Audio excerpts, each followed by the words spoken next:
Hey everyone, welcome back to the Peepo Coin channel. Today, we have a lot to visit. We will only use XRP-backed securities. We will discuss stablecoin legislation and the RLUSD. The Brazilian XRP ETF will be the topic of our discussion. We will talk to you about FedNow, HBR, and of course XRP. We will discuss RLUSD and Bank of America. Depending on how quickly they can get regulations passed, I do believe that Bank of America will have their own stablecoin here in the next few months. Additionally, we will discuss tunes. Additionally, we will discuss the links to Visa. However, the elephant in the room at $2.18 XRP must be addressed first. In actuality, the market as a whole is currently experiencing a severe decline. We defeated the majority of these tokens and all the backing. Excuse me, Ethereum is at 23,000 and Bitcoin is at 84,000. The cost of BNB 1600 Solana is $132.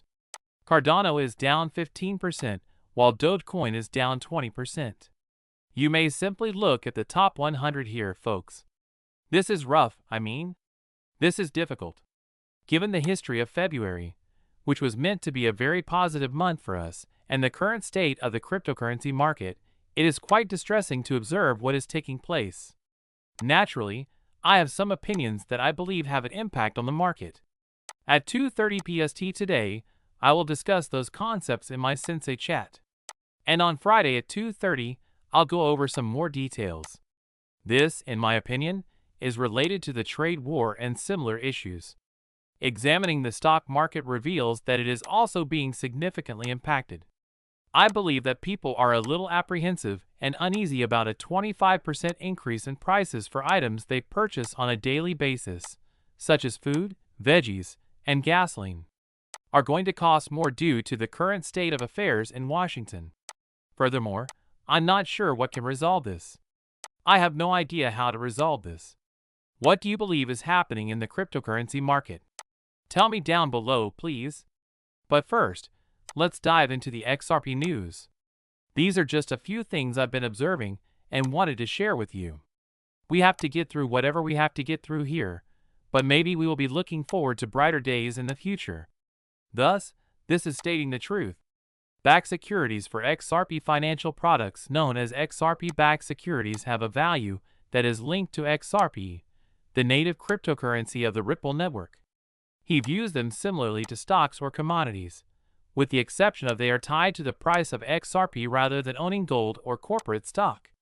Without actually purchasing and holding the cryptocurrency, these instruments give investors access to XRP and the cryptocurrency market. Thus, this is quite fascinating.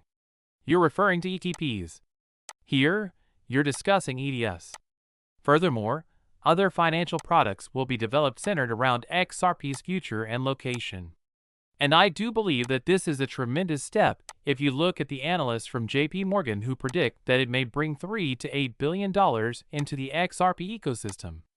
Over $110 billion were invested in Bitcoin through exchange-traded funds, ETFs. Additionally, I believe that this is a fantastic method for larger players and organizations to engage in the asset without, of course, having to use their own funds. Additionally, I believe that this will greatly expand the opportunities for those investors. And since it's terrifying, that's precisely who we need to stabilize this market at the moment. It's frightening. It explains the reason behind Monica Long's tweets. Is there a PayPal cooperation in the works? Alright. It sounds familiar, she says. In an attempt to meet all of the retailers' needs on a single platform, PayPal intends to include this cryptocurrency into more of its products this year, according to Bloomberg. This individual seems to have missed Monica Long's point. She's saying something that sounds familiar. She claims that Ripple is using stable currency in a similar manner. This individual may not have made the link or engaged in engagement farming, I suppose. In any case, I'll tell you my perspective. And this has nothing to do with PayPal, in my opinion. This merely states that we are. Because banks are eager to employ a highly regulated stable coin in some of their payment infrastructure, we at Ripple are actually integrating Rust into a number of products at the moment. Thus, It explains how the impending stablecoin laws in the US will help XRP. Keep in mind that stablecoin regulation is likely to come before any kind of legislation pertaining to digital assets. The rationale for this is that stablecoin laws ought to be simpler to implement. There are many different factors to take into account when it comes to crypto regulation. Which cryptocurrency belongs in which bucket, how that is processed, and how you get at that conclusion. So, perhaps, steady coin control will be implemented over the course of the upcoming months. Of course, it might be postponed till the end of this year, or even 2026 if nothing happens by, say, August. That would be awful. I simply believe that there are most likely many things that are front and center with the Trump administration in Washington at the moment. Additionally, a lot of promises were made to cryptocurrency users, and I hope they are fulfilled. It appears that the committees and individuals they are appointing have been advancing this. A bill hasn't arrived yet, but perhaps one will soon. According to this, XRP's uptake and usefulness will be greatly increased by the impending stablecoin laws in the US, especially the Genesis Act. By virtue of its link to Ethereum, the XRP ledger, stablecoin Rust, and Ripple USD. The Act's provisions for reserve requirements, audits, and licensing will provide Rust more legitimacy and regulatory compliance, which will increase its appeal to institutional investors. Recall that Rust undergoes an audit each and every month. Correct? In contrast, USDT, which has been in operation since 2014, has never successfully finished an audit. For banks and other financial institutions, this is obvious. For this reason, major economies, like the US and the EU, have essentially banned USDT. For this reason, the USDT Tether team is traveling to nations that permit some of this. We have no idea what's happening here, you know? Okay, alright, Tether, you can work over there. It's awesome. Yes. Okay. It claims that this will lead to more usage on the XRP ledger, which will directly benefit XRP. This is how a tiny cost in XRP is required for each Rust transaction, and it gets burned. Alright.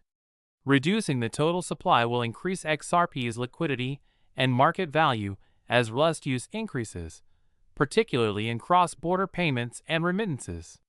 Guys, that went by so fast. Considering that only 13 million XRP have been burned since 2012, I wouldn't suggest that this will significantly raise the price of XRP in the coming years. If I told you that, I would be lying. Just realize that there is very little burn. It's really low.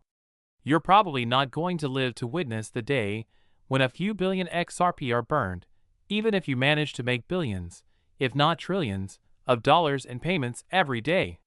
As if it simply won't occur in the ensuing decades. The Genesis Act's legislative clarity will improve XRP's legal position as well. Despite not being a stable coin, XRP's status as a utility token rather than a security will be strengthened by functioning within a regulated environment, giving businesses and investors more assurance. Additionally, the Act will put XRP in a more competitive position when compared to digital currencies issued by central banks. In an effort to strengthen US dollars, Trump's executive order supported private sector stablecoins while prohibiting the establishment of a federal CBDC. Thus, this is a very positive moment for Ripple. Alright. As you are aware, Republicans, Trump,